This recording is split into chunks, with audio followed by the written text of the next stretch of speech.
Hi everybody, my name is Rebecca Preda. I'm the mother of Philip Preda from 12B, and you probably know him by the crazy guy with the trains and aeroplanes that drove everybody crazy during the years.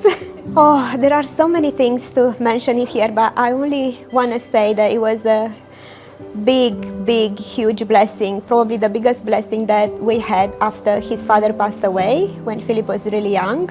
Finding this school and putting Philip through this school was such a great blessing from our family, because as you all know, Philip has a degree of autism, which makes his life difficult to adapt to the real world out there, and it's easy for him to get to be bullied by others.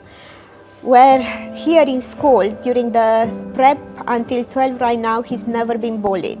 He was all the time helped and understood and accepted the way he is, which for a mom like me and for the rest of our family here, it was enormous and a very extraordinary experience and blessing, because we've never been worried that the school is going to be an environment when Philip is going to encounter some trauma that later on in life. And having some base when you are a child, the basic needs when you are a child, and feeling loved and accepted the way you are, it's a huge thing to us for life. And we had this blessing. So that's what school was for us. I had one that is my favorite. When he was in kindy, he was started with Mrs. Macarthur. She's not here anymore. Yeah, she left good years ago for New Zealand, but she was his first teacher. And Philip had big troubles with fine motor skill movements. He couldn't hold a pen in his hand. And I was working full time because I was the only one earning an income in the house. And she said, I think I can't teach Philip because it's so hard to help him with fine motor skill movement, and he should have had these skills so far. And she was like, but please give me a week. I want to pray for this. I want to pray really hard and see what God will say to me regarding Philip. And I went home and I honestly panicked, thinking that, oh my God, I have to move him to another school. What school should that be? How far is going to be? How can I work with him in a different school? What changes do I have to make in my life? I was really very distressed that week. And then I came to school and she was like, listen, I prayed the whole week.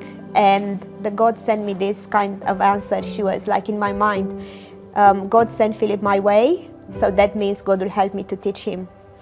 And I was so relieved. I was like, amazing, this lady. Look at Philip right now.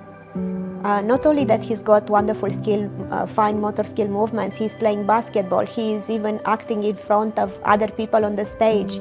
He went to Tonga trip and been very useful, and he has an emotional side. He made friends.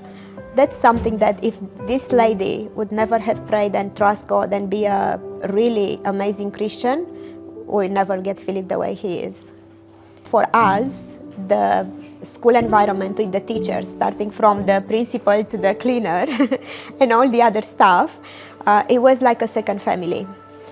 It really influenced and helped keep me sane. It really influenced Philip in his stability and emotional growth. And he was all the time felt like, I have a second family over there. If I have any troubles and my mom can't handle it, or my family, I know I can go to school and someone over there can help us.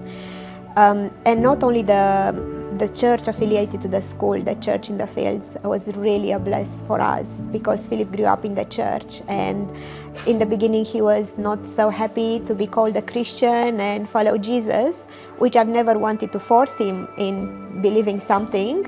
But now he is so happy to attend all the events, and he's so happy to pray, and he's so happy to participate in all the worship that you're doing over here, which is a really very amazing, and we are so grateful for all of this. But I want to say thank you to all the teachers and everybody out there that actually, a little bit that did, it meant a lot for us.